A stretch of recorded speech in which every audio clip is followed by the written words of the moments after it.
Hi, I'm Jermaine McDonald, co-founder of the Learn Grow Invest community. Today we're going to be talking about some stocks that we're interested in paying close attention to based on some of the things that's been happening in the market recently and based on what's been happening in the economy. So we saw things like there's been a great attention towards inflation. We saw where the BOJ would have mentioned a raising of rates, and we're seeing there are some other things that are happening that we believe will have an impact on the performance of stocks. And so we're going to be talking about those things, addressing the things that we believe may have an impact on the market, and just seeing, what things that you should be looking out for as investors in managing your own portfolio. So this should be a very informative discussion. We're not financial advisors here, so this video is for educational purposes only. Before you make any financial decision, please speak to a licensed financial advisor. This is a community focused on financial education and financial literacy. We are founded on Deuteronomy 8:18, which says, "Remember the Lord your God, for it is He who gives you the ability to produce wealth." So we acknowledge God as our source, and money is simply a resource that's to be invested.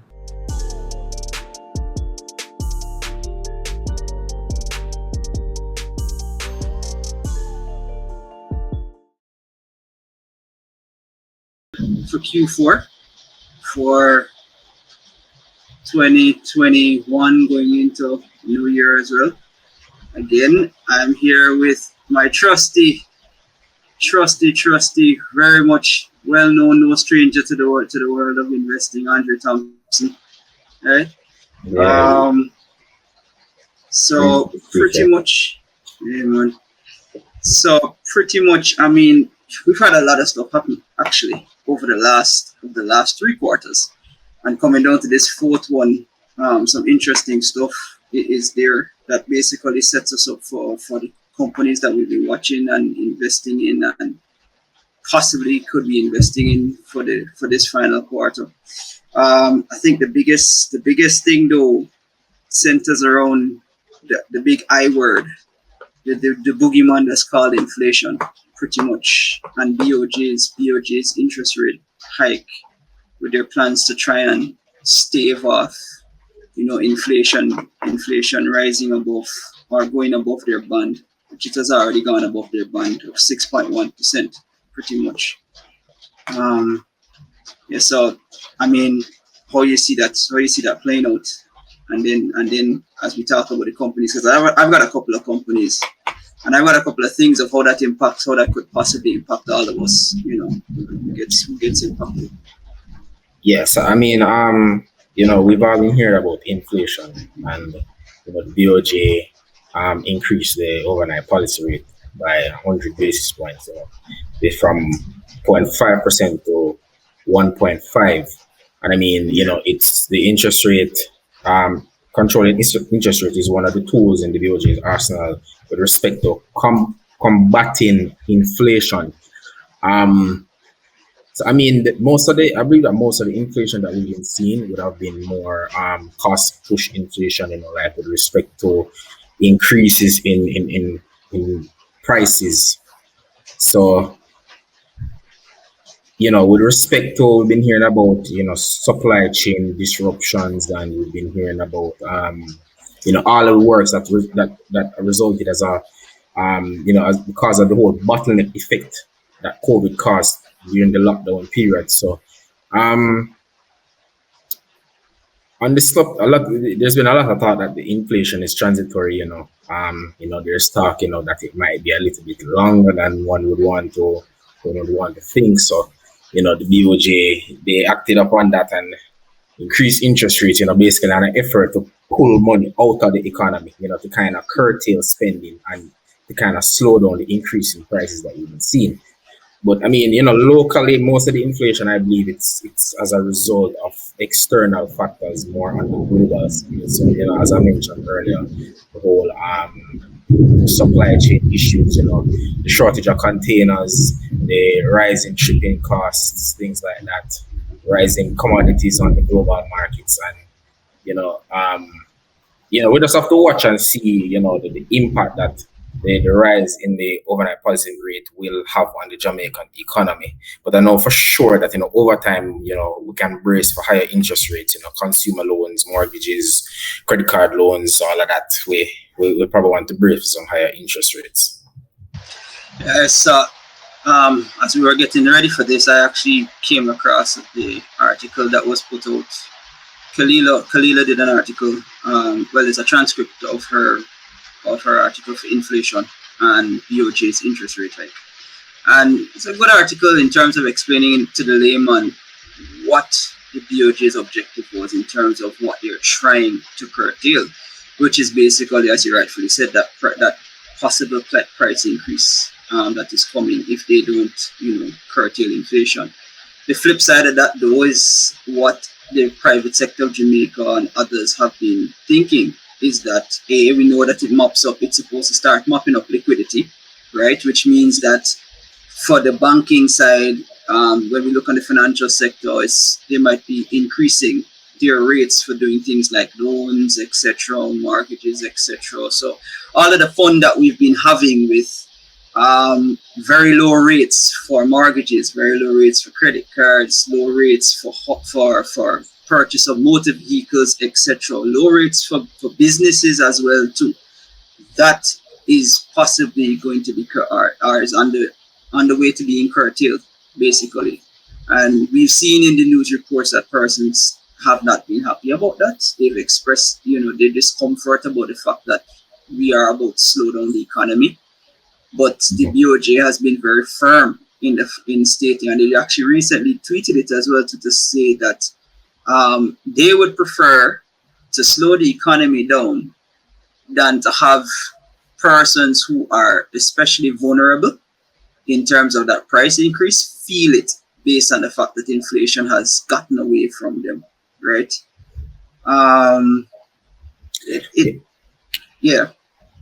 I think it's. I mean, one could probably define as the BOJ's position being that of being between a rock and a hard place, because we're seeing inflation. It's not necessarily as a result of increased demand, but I think more so on the supply side, more costs push inflation rather than demand induced. So we've seen where our economy has been rebounding, GDP growth rate double digits thereabout. But you'd have to bear in mind that the base period would have been a reflection of the decline in the economy because of the COVID-19 pandemic. So what we want to be wary of, or the inherent risks associated with the interest rate hike, would be will it curtail GDP growth? Cost of funding is going to be much more expensive for private entities, for companies locally. So what might happen, you might see slowdown in jobs, slowdown in expansion efforts by these companies. So it's really a rock and a hard place, because you don't want prices to increase, and then basic items such as food and all of that become much more expensive, especially for the poor people. And then on the other side, you don't want to hinder GDP growth. So I definitely understand the BOJ's stance in not wanting to, they're mandated to keep inflation within that 4-6% band. So, given that it went above, the 6.1, and they anticipate that, it will probably go a bit higher before it comes back down, I can understand the hike. I guess some people kind of question the magnitude, or, what they probably term to be an aggressive jump, 100 basis points from that 0.5%. But we trust the good folks at the BOJ, so we have to watch and see. So personally, I think to watch companies that are heavily indebted, and they have debt on their balance sheet that carry notes or loans at variable rates, because what you'll find happening is that given that some loans are variable rate loans, and they're linked to the treasury bills, the increase in the overnight policy rate is likely to result in higher treasury yields, and then as such, their finance costs are likely to be higher going forward. Uh, on the other side, now, the banking sector, they are the ones to benefit from, higher higher Interest rates. Yeah. interest rates. The BOJ is offering higher rates on funds deposited with them by the DTIs, the deposit taking institutions overnight, and they pass that on. They ask for higher interest rates on the loans that they give out. So I mean, going forward, we'll probably see greater net interest income on some of the P&Ls for some of the financial institutions that we have listed. Um, so I mean, with respect to that, I guess one stat that I'm definitely looking out for we're yet to see Q3 results, and Q4 is where we're heading into the Christmas season. One of the financial institutions that I definitely want to watch would be BNS as well as JMMB, especially JMMB. I find those two to be very undervalued relative to peers. True. And BNS being conservative. Funny enough, though, I was more thinking though of NCB because they are the behemoth. Most of funding runs through a lot of commercial funding, etc., and a lot of the general banking runs through them. So their price has been supremely depressed for a good while now. We've reached all the way with them down to what's it one? Are we still in 130? One I think it's 130 with them, if I'm correct. Yeah. They closed on Friday at around 126.18. I guess with respect to NCB, even at that close price of 126.18, comparing NCB's PE relative to JMNB as well as Scotiabank, given that these are mature companies, NCB's PE is roughly 22 times. Scotia's PE is working out to be about 11 times, and then you have JMNB with a PE of 9 times. Yeah, that's very true. They are definitely the more favorable out of going forward. But the question to be asked then, what do you see for the horizon for them in terms of their possible price increase? Will the market find them favorable because of that? Scotia, we know, is very conservative. Yeah, Scotia's always been that way. So will they actually step out and do more? And I don't know. They've been pulling back more than they've been going forward in terms of being trying to capture, I guess, the market share. From what I've been observing, I don't know if it's the same for you. Yeah, so I mean, Scotia's always been one of the more quiet financial institutions in the local space. Their parent company would be headquartered in Canada, thereabout. So they don't really do much M&A activity as opposed to JMMB, which did that Sagicor financial company acquisition, right? And as well as NCB that did Guardian. You don't really see much M&A activity from Scotia. And in this time, it's pretty much earnings that will have to move the needle for these financial institutions. But I mean, with respect to a value standpoint, there's definitely a lot of value there.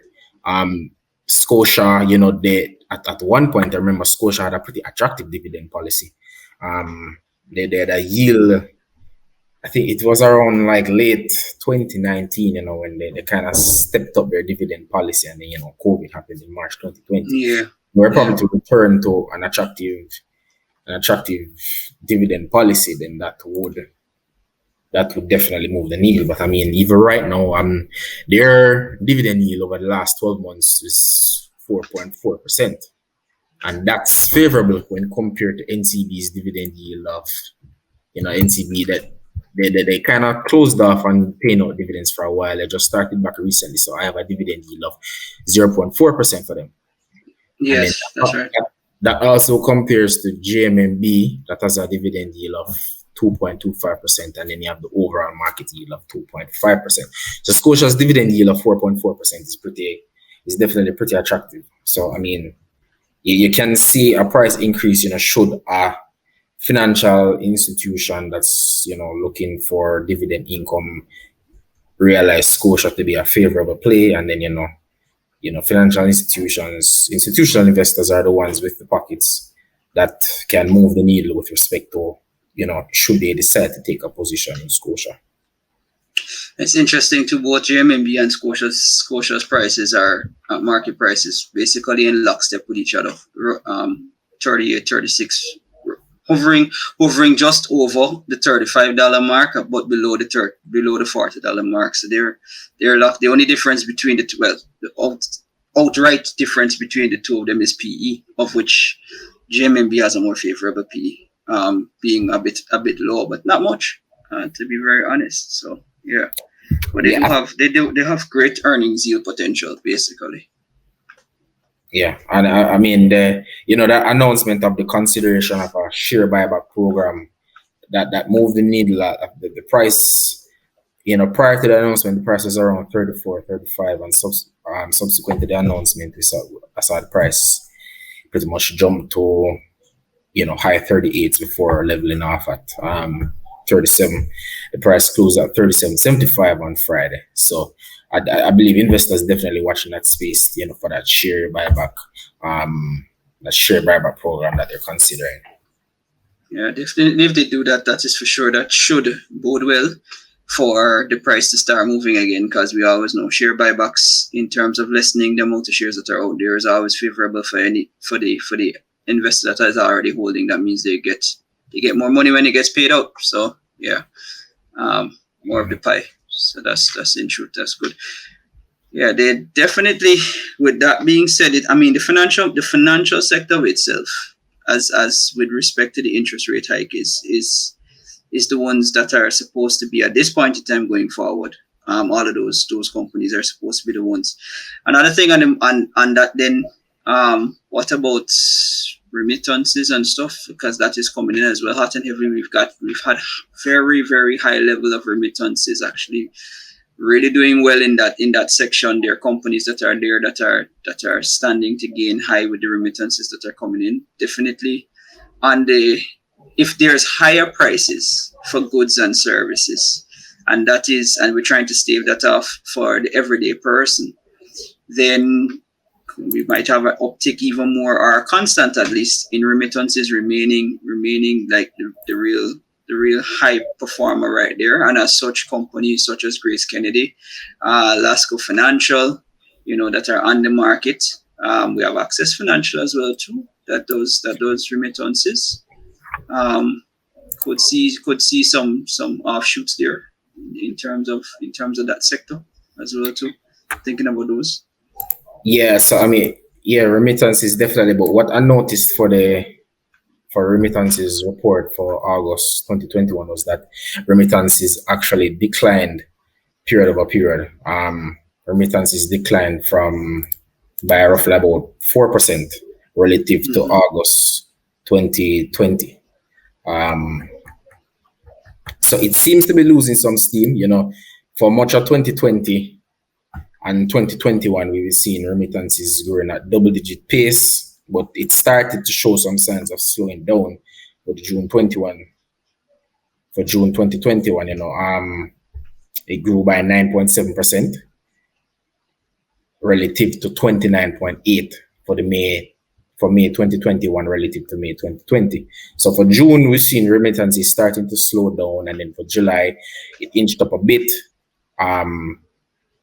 10.1% growth recorded for June 2021, and then for August it declined by 4%. So I'm watching that space. It seems as if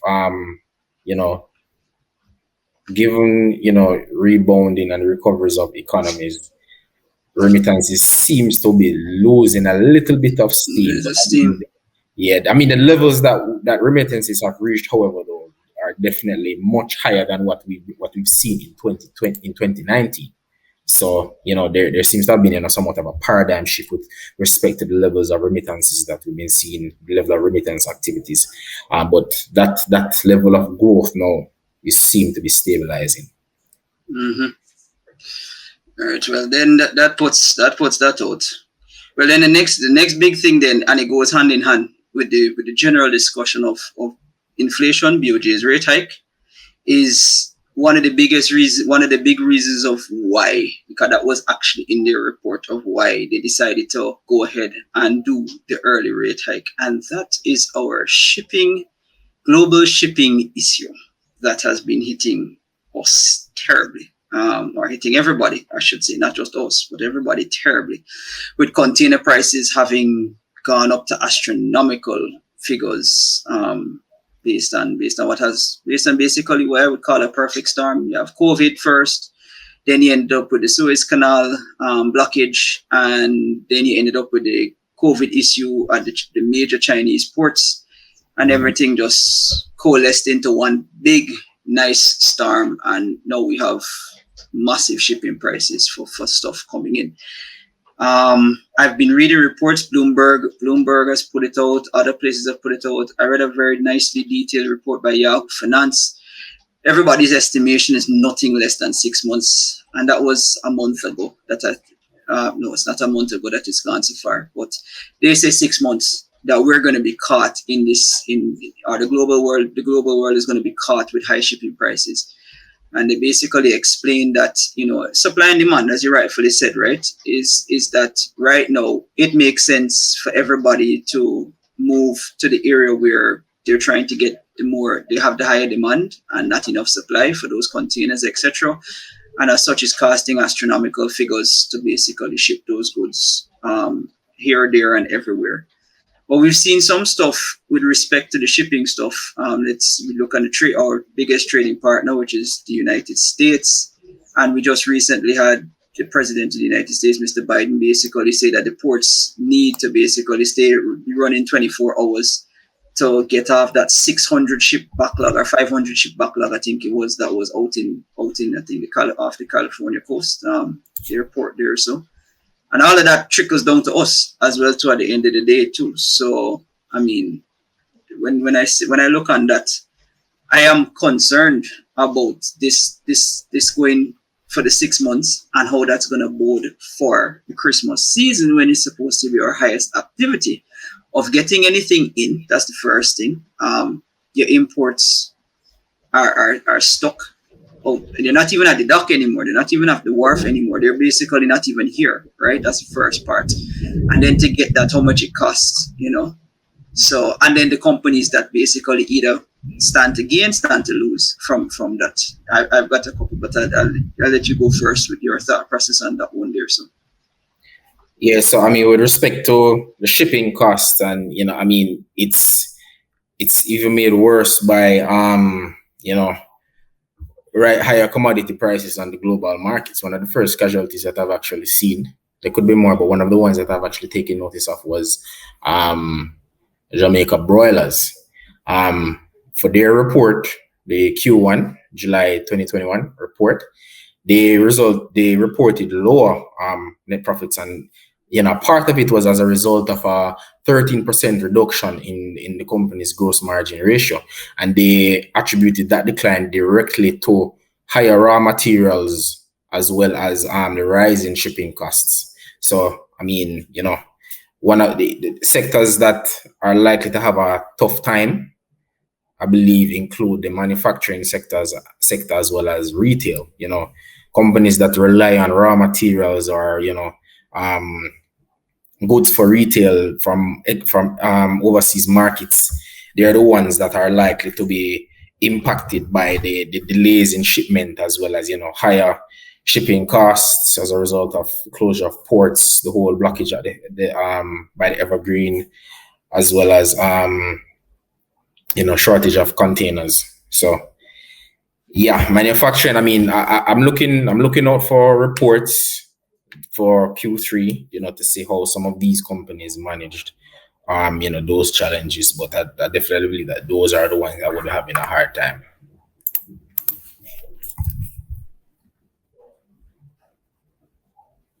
Well, so we've got a couple of favorites that are there: low price, high price. There are a couple of favorites that have been running around. So big import company, Lumbo, that's one.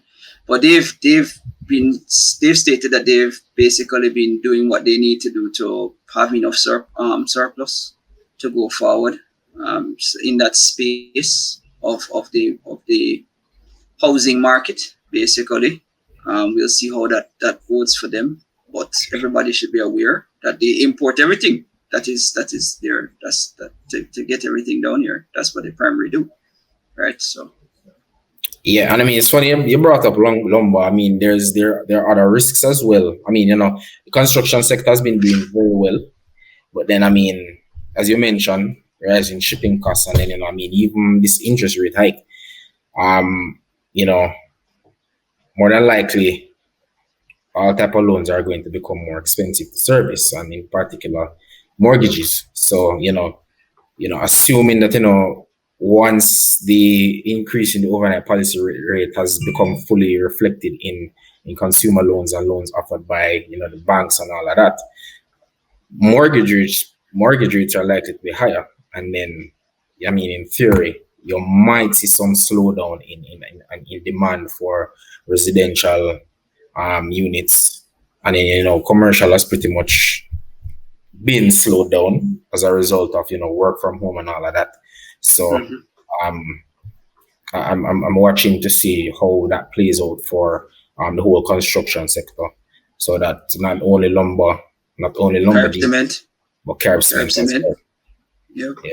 yep. So still watching for that to see the severity of um those factors, how it will play out on the company's revenues and profits. We're still guided by the decision for the formation of a dividend policy for Carib Cement to consider um paying dividends going forward. So that's definitely something to look out for on the plus side for Carib Cement, however. But we remain cautious of the inherent risks. Yeah, the market has certainly graced that news with a very, very favorable price hike in terms of where they're pushing right about now in terms of what's 118 was the last traded price. Yeah. Basically close price as well too. So it's basically lockstep. I do hope it. I mean, it's been years for Carib Cement in terms of that, and they've certainly turned that debt. They've brought it down immensely. Yeah, So they've done well. it would be, yeah. It's for those who are shareholders of Carib. I'm sure they've been waiting a long time to see some sunshine with that. So it would be really good. But let's see how this entire situation now changes with what we have going on. Yeah, That's the next thing too, because my thought process around everything that is happening, again, it all comes back, for me personally, comes back to all companies that have cash, that have managed their cash flow either well or have grown their cash flow, right, and decreased their debt overall.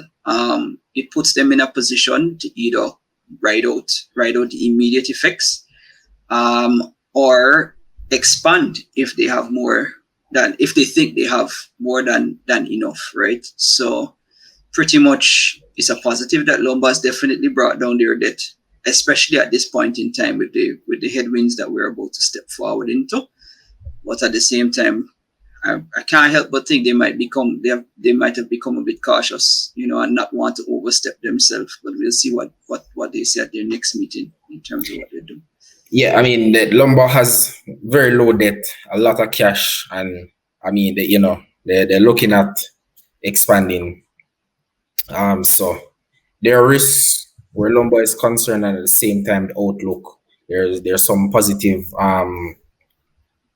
things to look out for on their horizon. So we just have to pretty much watch and see how that plays out. Yeah, yeah. Well, on the same shipping side, now we move to the big one, which is everybody's thought process, which is the food. And all of the food companies which are rolled up into retail, manufacturing, etc., distribution, so forth. So we've had. I'm gonna run off with the first one on that, which has had. I mean, we don't know the level of the setback as yet. They are still very much functioning, but we saw the market treat them, at least initially on the first day, back in kind with the news, which is separate, and the FAC building burning down pretty much. But the price has rallied back very nicely. right back to $63 again. So it was actually for those who were the savvy investors. They got the ability to buy up at 53, and they've already had a $10 gain pretty much. So I mean, yeah. Yeah. I mean, in when events like these happen, unfortunate events like these, but we're grateful that there are no casualties and things like that. But when you have damages like these, and there hasn't been all you have is estimates. There hasn't been a final, for example, the total damages. I guess some investors become weird. They're unable to value the business. They're uncertain of how it will impact the company's financial statements going forward, and even revenue generation and things like that. Not just like our impairment loss, but revenue generation, as well as how it will affect the company's bottom line. So some investors, they become nervous, and they decide to panic sell. And then you have the savvy investor who has done their homework, has done their valuation, and they have a fair price estimate that exceeds, the price that investors have begun to sold at. So they come in and buy up. So, I mean, it's pretty much, time will pretty much tell, if the panic sellers overstated the damages they believe were likely to happen as a result of the fire, then come when the next set of when financial statements are posted going forward, and you see that the company has maintained its profitability, it's remained resilient despite the adversity, then you would see the price holding firm or even advancing, and Right. and then the reverse is true as well. If the panic sellers even understated, or the buyers understated the extent of the damages, and then you're going forward, we realize that several operations have been significantly impaired, then you're likely to see a depreciation in the stock price. But it's pretty much a waiting game, to see the wait and see how everything plays out where Seprad's concerned. Well, we know that they were already still working on a warehouse, on a larger warehouse that they had actually I think they had paused for just a little bit. But the truth about it is that it would appear that if we have an example to refer to in Wesinco, where they similarly had that happen. And look where we are now in terms of Wesinco. Wesinco has bounced back pretty nicely from that. Of course, these things are insured, and once that is paid out, they pretty much get right back on their feet doing what they're supposed to do. So yes, there's possibly an expectation and impairment of revenue, but that should only be short. That still doesn't change the fundamentals of the company in terms of what Separate has been doing, etc. and so forth. When it happened, I basically started to look on all of the products that they actually have a hand in. Either they manufacture or they're distributing, and I can say I was a bit concerned at the point. I'm like, wow, this is a good portion of stuff that is in every different supermarket that you can find. But then I also started to look on the green shoots of the companies that basically stood to possibly gain as well too if there was any kind of fall off. One of them, funny enough, was DTL that I started looking at as well too. Specifically, their supermarket. There's some Par supermarket that is there, and the products that is there. And then I came to find out that there are certain products that I've seen on their online shopping store that I just don't see in any supermarket at all. Which has a comparison of trade-off products that you can buy versus not being able to get it from Separate. So DTL was one of them that I started to look at as well too. And of course there's the other ones there. Now you have, because Separate does so many goods together, right? So when that happens, we have to look at the companies individually. You have confectionery and bakery, which is Honey Bun and Purity and so forth. Then you have the other companies like Wesinco and so forth, Lasco Manufacturing and Last Distributors and their line of goods, Grace Kennedy and their line of goods, etc. and so forth. So, I mean, all of those companies came firmly back on the radar at the time. But to be very honest, the fact that the market price has already been pushed back up to where it was before, and they are now doing their assessments. Honestly, I think it was just short-lived, and they'll be right back. I mean, I expect. I'm not going to be surprised if there's any impairment to revenue, but I believe short-lived. So yeah. Yeah. Yeah, but I believe they'll definitely book some impairment charges on assets and like on assets, and that will probably uh reflected for the remainder of the financial year. I definitely believe that there'll also be a shift, for whatever challenges they experience as a result of the fire, with respect to specific product lines. You might find, for example, if there's a shortage of um you know, condensed milk that they produce or distribute, you might find consumers shifting towards alternatives produced or distributed by competitors like your L.E.A.R.N or your Grace Kennedy, for example, or other products that are produced by other rivals operating in the manufacturing space that might bolster revenues for those rivals. With respect to materiality, we pretty much, we have to watch and see how the numbers play out. Yeah, yeah, yeah. Well, I mean, I'm firmly still looking based on everything that's going on. My focus for the next 6 months, at least going forward, is about the food prices and about the companies that are impacted with respect to shipping, etc.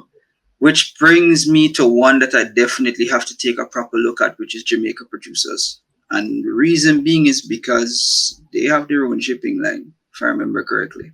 Or they bought into their own doing that. So pretty much something like that is going to be a huge benefit for them, with respect to shipping prices in that sense, and getting their stuff in, especially where it's coming from, basically. So it might actually be on the positive side of that. I mean, other companies as well too, based on how their logistics are, but they just stood out to me because I remember hearing that they had bought into their own line.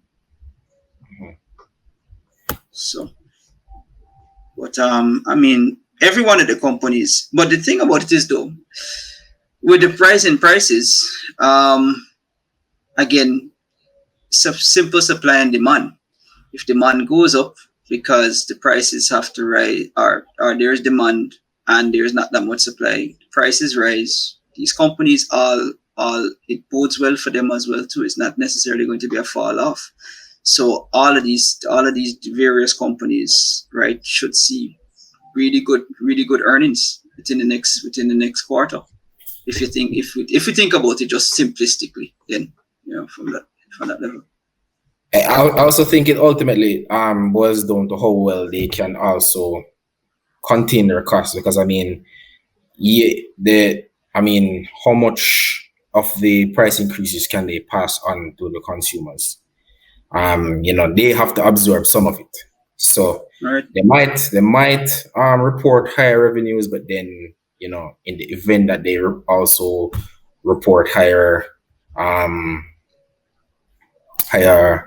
cost of sales, higher administrative expenses as well.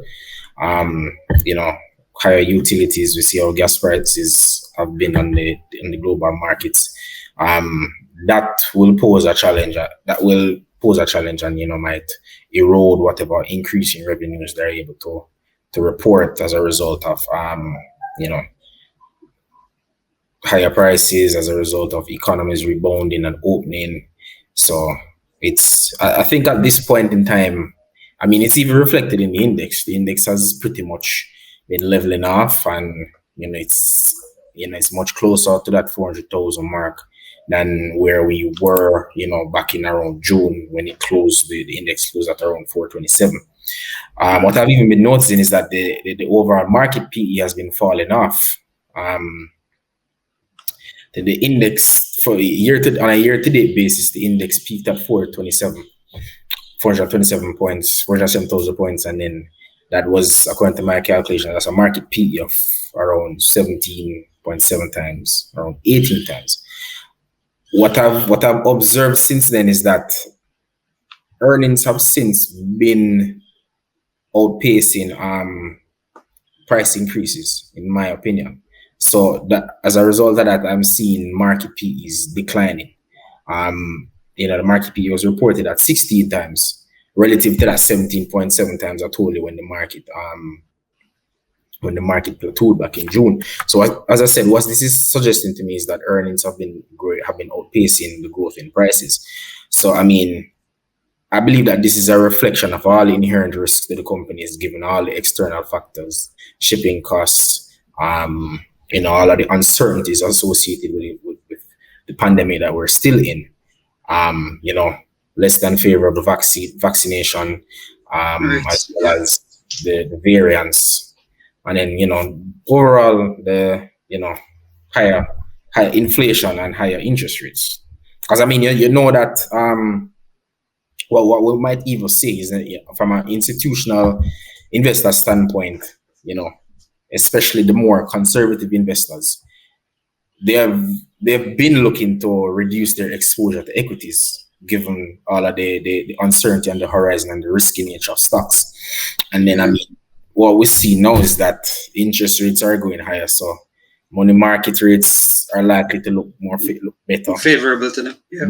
Bonds going forward are likely to give higher coupons. So I mean, you might see, institutional investors steadily reducing their exposure to equities and increasing their exposure to less risky asset classes, such as the money market instruments, your repos, your CDs, as well as your bonds. Yeah, well, the teaching that I learned is that once you start to see interest rates start rising, you're supposed to reduce your exposure in higher risk equities, and increase your exposure in things such as the more short term bonds or so forth. But it's interesting what you just said too, because that's a valid point about PEs, and the price to earnings ratio for these companies. Inherently, we had always been saying that a lot of these companies possibly might have been too high. In my opinion, then, since PEs are coming down, and if it is expected to even come down even further, this is actually a regular investor's possible dream to pick up really well-managed companies at a very favorable price based to PE. Just because they've fallen out of favor with, or not fallen, well, yeah, I don't want to use it that harsh to say fallen out of favor, but just exposure has been reduced by the bigger players, and as such, the price comes down. I think that's great actually, because there are some really good companies. Fundamentally, when you look on their balance sheets, and their financial positions, they're pretty good. I mean, one of them that I recently finished, and just, at least on the balance sheet side, that I found really favorable with all of their ratios based on what I was using, was Salada Foods. And if anybody knows what's going on with coffee right about now, it is standing to benefit Salada pretty nicely with the whole coffee price increase that is going on their side in terms of the product. Minus everything else that they have going on with them trying to make sure that they don't have to label their coffee, whatever it is, because of that court case, or whatever it is, with how much Jamaican Blue Mountain coffee is used in their product. But all the same, that was a financially sound company, at least in my opinion. It was a financially sound company on the balance sheet side, and pretty much, it could be favorable in terms of picking them up for the long term going forward, especially if the coffee situation is that there is higher demand for coffee, pretty much. Yeah, I mean, now is the time to do your research, and to for investors to consider looking into long-term positions, because we don't know how long the markets will be curtailed and record slower growth or to decline. So now is the time to look at undervalued companies, and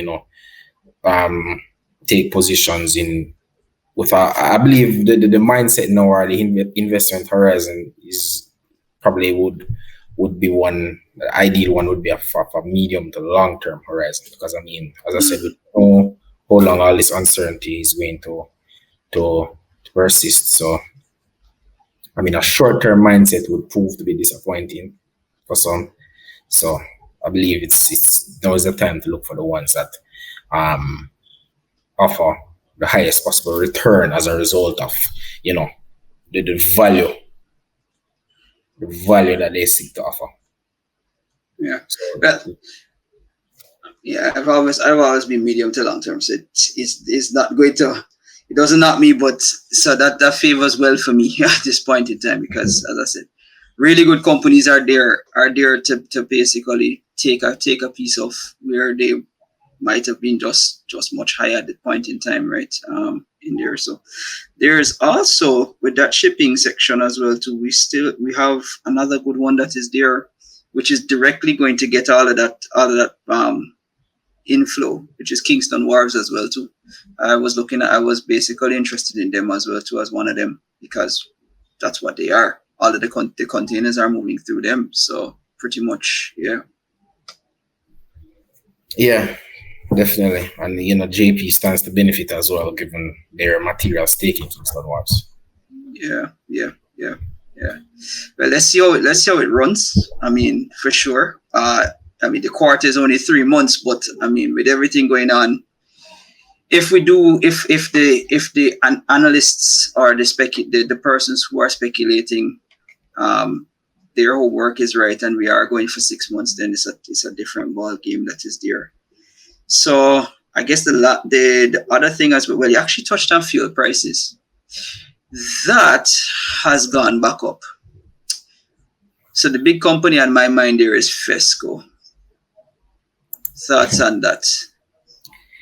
All right. So I mean, yeah, oil prices. I think you know the petroleum exporting companies they offered like a very marginal increase. I think it was additional 400,000 barrels a day, which doesn't really move the needle with respect to the demand for the commodity that we're seeing.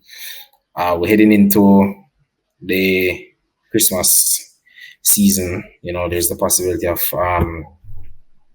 greater travel and things like that. So we might see even more demand for oil. So who knows, oil prices could continue to increase. Fesco is the only listed oil company. They Fuel retail. company, yeah. Yeah. I guess my thing with Fesco, I'm a bit wary of that one. I believe it to be a bit overpriced at this Me point. too, but I just mentioned it just because everybody was always talking about it. I mean, my analysis, I'm with you with that. That's me as well. I mean, the you know, whatever arrangement they have with that dealer owned, dealer operated station that's on the Mandela Highway would be ideally that would be reflected, you know, once they've reported their earnings for the July quarter, for the June quarter, sorry. So I mean, at that point in time, I guess you'll pretty much see where Fesco stock price is heading. Right now it's consolidating, but yeah, I believe once that will give a better insight, you know, as to how the company's long-term trend of profitability is likely to look. I know that the company-owned, company-operated location that should be on Beechwood Avenue. Yeah. Yeah, I know that's not open as yet. You know, I've driven past there recently. You know, it doesn't seem to be completed as yet. So, you know, for I believe that one would be one of the factors that would definitely move the needle in terms of Fesco's operation to see if it warrants the valuation that it's trading at right now. That's pretty much my 2 cents on Fesco. I mean, Fesco's the stock price closed at 267. It's pretty much been hovering around that 250, 260, 270 region. Mm-hmm. 250, 260 to be precise. And that's a PE of 53.8 times. So the question is, will Fesco's earnings, increased by 53% over the next 12 months. And Some investors believe that, some don't. well, I mean, we have their financial year that was done, 21 based on, and it wasn't bad performance to be very honest. But I mean, I always like to say once I like to remove the IPO money, and then we see where we're really at. I mean, they have done their job accordingly before, but let's see, it really year on year from what they presented, and then this final year that is done. I mean, they've got pretty good margins. In terms of not profit, gross profit, and operating margins, but in terms of return on equity, etc. It's pretty high. Return on Yeah, assets. they definitely have Yeah. a high return on equity. Definitely. Yeah, so I mean, investors looking on that, I've looked on their enterprise value versus their market cap. It's the enterprise value calculation is higher than the market cap. It's what about 1.5 times, pretty much. So that's if you're looking and thinking about what the market has done in terms of how they price it versus what the company is valued at. It's still positive there, but in truth, I've never liked their profit margins at all. Whether it be gross or operating, it has been in comparison to other companies, not of the same caliber, but just in general, it's extremely low. But we'll see how they can improve it going forward. I mean, that's where it is for them with that. So, but the fuel price thing, I mean, the fuel price thing is the fuel price situation of itself. There's the other part as well on the horizon. I'm being zooming out and going global now. You have as well the winter season coming up. That's the next part. You have the statement that China has already basically downgraded their GDP from where it was, and there's already talk about them having no choice but to shift back to coal for their stuff. So again, you have there all of the products that they produce, etc. Here's a possibility based on how all of that plays out with fuel prices, etc., and what they do. The price increases that might come down from them again as well too. But that's a more zoomed out approach basically at that. And then of course we just recently had our electricity hike. So I'm looking to see how that. I mean, they stated that what was it, a 1.4% increase, pretty much, was what they were granted. But let's see how it plays out. Going forward on the commercial side for those companies. And I guess the last thing I have on my list is, of course, the big one that everybody always worries about, but BOJ tells you not to pay attention to anymore that much, which is the dollar devaluation, which has started to go back up again, pretty much. So Yeah, we've seen that quarterly appreciation of the Jamaican dollar that we observe every quarter, and then it starts to go back up. Yeah, I mean, with respect to FX, I believe if we're going to see the Jamaican dollar appreciating materially and sustaining that appreciation, we won't have to cut our import bill. Right now, we're a net exporter. We're heavily reliant on the US dollar. And in that, as such, there will always be a demand for the US dollar. So, I mean, you'll see the BOJ entering into the market, selling US dollars to try to keep the rate low. You see, there will be institutions in the market that, for whatever reasons, they try to keep, the rate to benefit their balance sheets or whatever interest it plays out to benefit. But at the end of the day, if we're going to see sustained appreciation of the Jamaican dollar, we definitely have to cut our import bill. We need to either reduce our imports or even better, increase our exports. Yeah. Well, that's the sounding board. That has been the case the whole time. Firmly in agreement with that. I mean, given the circumstances, it's unfortunate how it has played out to make our import bill be cut. But the news is that the the imports are starting to rise again. And with everything that's going on, if that gets curtailed, well, we'll see where we are. But it's going to be interesting for the Christmas season to see how that plays out for all of those companies, because that's normally when everybody starts to buy. Going into that season is when you see a lot of activity in truth. And as you rightfully said, the BOJ's already stepped into the market a couple of times well for last week, in terms of trying to smooth out everything with supply and demand for foreign exchange for US dollar. So I'm interested to see in truth how this is going to play out coming out to Christmas with everything that is going on. Forex with the, well, I don't want to say forex directly, but with the exchange rate, the shipping issue, energy costs, inflation trying to be tempered as well, to how all of these companies are going to manage. I still believe though that if you look for the companies that are flushed with cash, they are the ones that bode well to ride out the storm and basically get the expansion going if they wanted to expand, etc. Right? So yeah, we'll see. Yeah, time. I agree as well, and that's actually my position. Time would definitely tell. So I mean, you'd want to manage your portfolios accordingly, given all of the factors at play. Yeah. This is interesting. This is definitely a lot to take in. I mean, we touched on the financial sector at first, and then we went to basically the manufacturing and the housing sector a bit in terms of what's going on with shipping issues and the prices, in terms of how that would impact. And then we dealt with the possible food price rise as well, and all of the different food impacted companies. And then topped it off with the devaluation of the dollar again, starting again in Q4, pretty much the dollar rising again, and then impending fuel prices and how that's going to come down.